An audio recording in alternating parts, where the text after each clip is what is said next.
George Carlin said, think of how stupid the average person is, and realize half of them are stupider than that. What real-life example have you seen that validates this view? I'm a physician. I doctor specifically. I will tell you that the longer I work, now 15 years, my standard for the average person continues to decline. Case in point, thanks to the awful information filtering out there, I had a patient just last week who read that vitamin D helps you resist a coronavirus infection. Well, he had also read that you can get more vitamin D by getting more sun. So he wanted to collect as much light as possible with his eyes. As a result, he stared at the sun for a solid 60 seconds and burned holes directly into his retinas, permanently reducing his vision with no chance at future improvement. I once was working at a Renaissance festival in South Florida. I was just barely 21, had gone down there for the winter to help out a musician friend, and was living a very frugal lifestyle. I don't think I even had a debit card at that point, and my cell phone was pay per text at like 10 cents a message. So anyway, I would totally get paid for booth sitting for some artists after the weekend, but by Friday, I was pretty broke. I had about $7 in gold dollar coins because that's what I like to keep on me at fair to give out as change. I had the remains of the $20 I'd taken in coins, and other than that, I didn't have any other cash.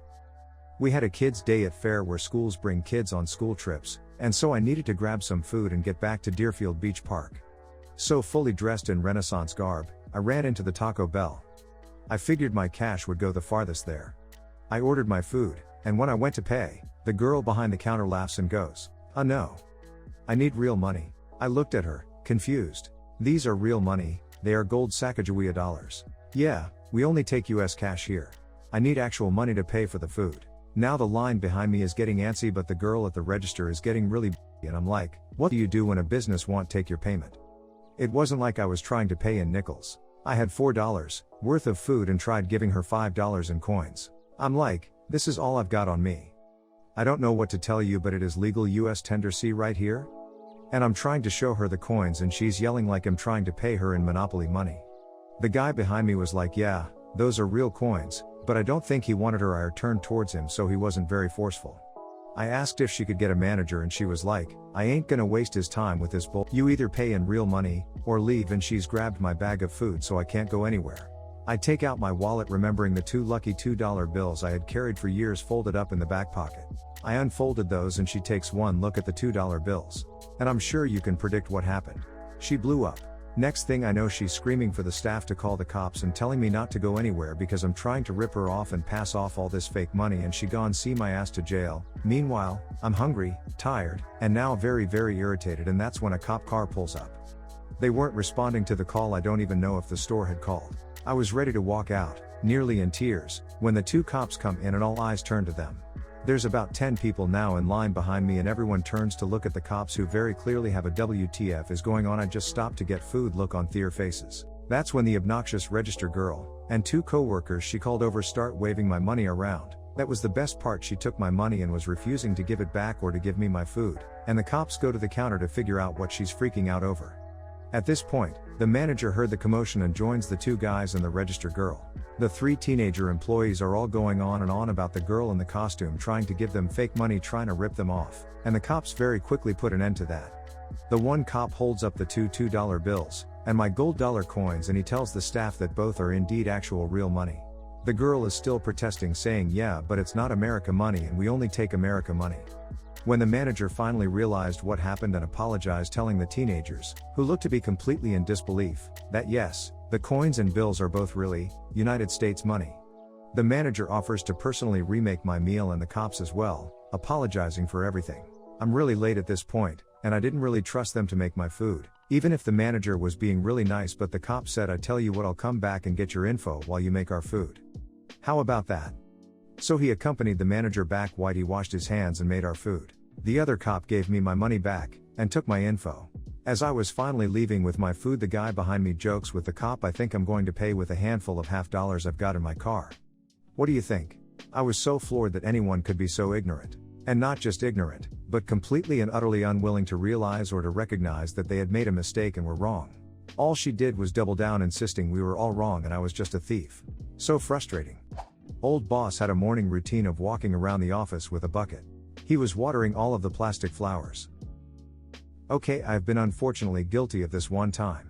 A new girl started at work and she sat across from me, so we shared some desk space in the corner. She put these flowers there with a special vase that made it look like real water in the bottom. As a nice gesture, I watered them for her before one weekend. She got a huge kick out of it, and we laughed about it all the time. I used to work for a chatbot app. Our app would text our users every morning with a greeting in a different language, i.e. hola, bonjour, etc. One day we got blown up by a user saying their account was hacked. She said, "My name is Kim Smith, not Kim Konnichiwa, someone's hacked my account." When we explained that our service has been clearly saying hello to her in other languages every day and that Konnichiwa is hello in Japanese and her account was fine, she went on a racist rant and said Disney was behind the destruction of America. Yep. About half the calls I take on a daily basis. People call 911 to ask whether Walmart is open. To report that they didn't get enough mayo on their burger. To complain that cleanup at a fatality wreck is taking too long. All sorts of silly, out-of-touch. Granted, there is probably some level of mental illness and/or substance abuse present in those calls. But still. At the start of working from home due to COVID, I had a few users submit tickets for connectivity issues.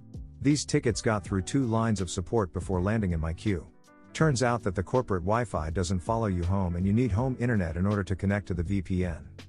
I recently spent 20 minutes on the phone with a board member, trying to diagnose why his camera wasn't working for our online meetings. Funny thing, you have to actually have a camera in order for it to work. One of my nieces had a cold as a toddler and was breathing through her mouth. My ex-brother-in-law flipped out because he didn't want her to get carbon monoxide poisoning from breathing through her mouth instead of her nose, the normal way. I used to manage a retail store that sold teen clothing, so as expected, I primarily had teens working for me. One employee came to the back room while I was on break and asked what I was eating. Somehow the topic turned to how I should have brought chicken for lunch because she wanted chicken. I told her I was vegetarian and therefore don't eat meat. She tells me chicken is not meat. It's poultry, and vegetarians can eat poultry? She said at the grocery store the aisles list meat and poultry separately, so they're obviously different. We argued for a couple of minutes before I finally told her to go back to the sales floor. She didn't last at the job long, but damn. I worked in retail for a few years and it taught me that many people are either incapable or unwilling to read. I have had people walk up to me to ask me how much something is, only for the price tag to be featured prominently on the item. It's $9.99, ma'am. How did you know? It says so on the price tag, ma'am. I worked with a lady who was remarking on how a friend of hers had lost a bunch of weight. She pondered, I wonder how many Diet Cokes she had to drink to do that. Edit, same lady was convinced beyond repair that when you sneeze, the air only comes out of your nose. There was no convincing her otherwise. Man, this made me a little sad. People are so susceptible to marketing these days that they think just because something is called diet it must be good for them.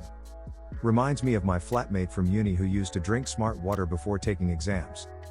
There is a considerable overlap between the intelligence of the smartest bears and the dumbest tourists. Yosemite Park Ranger on why it's hard to design a bear-proof garbage can. I genuinely thought that was about to be a Yogi Bear quote. A woman I used to work with who insisted that any animal could reproduce with any other animal. She believed that sperm from any animal was the same and that DNA was irrelevant. She believed this because she once saw some sickly, possibly deformed puppies and decided that they must have been half dog and half rat. Ah yes, rat terriers. When I was in high school, we were reading a short story about what would have happened if the Japanese attacked us back with nuclear weapons after Hiroshima and Nagasaki. A girl in my class raised her hand and said something along the lines of, "Why does this matter? None of it is real anyway." The teacher had to ask her to clarify, but this girl thought World War II and the bombing of Japan were just from a movie and didn't actually happen. The best part is, the girl was half Japanese. Edit, wow, thank you for all of the upvotes. I have a ton more stories about this girl, so maybe I'll post some on a different subreddit soon. On September 11th, the general manager called his daughter who was attending ASU to wake her up and make sure she saw what was going on. The customer service manager said, "It won't be on her TV yet, Arizona is 2 hours behind us." Why didn't Australia warn us about 9/11? After all, they are several hours ahead. I worked at Little Caesars and we were proofing the dough for pizza. My boss said, at 7 p.m., that the dough needed to rise for 12 hours, and took out her calculator to do the math. So I said that's gonna be 7 a.m. Then she said the dough will expire in 48 hours and started doing the math again. I told her it would expire 2 days from now, and she said that's kinda weird how that works out, huh? I quit shortly after that. The most surprising thing here for me is that Little Caesars bakes fresh dough. In year 10, we had a science test, and the teacher gave 1 point for putting the date on the paper, and 1 point for putting your name on your paper. And then there were 98 points for the rest of the test. A guy sitting in front of me got 0.5 out of 100, didn't write the date and only his first name. Congratulations on making it this far. If you enjoyed the video, be sure to like the video and subscribe for more enticing Reddit stories. Stay happy and healthy and have a great day.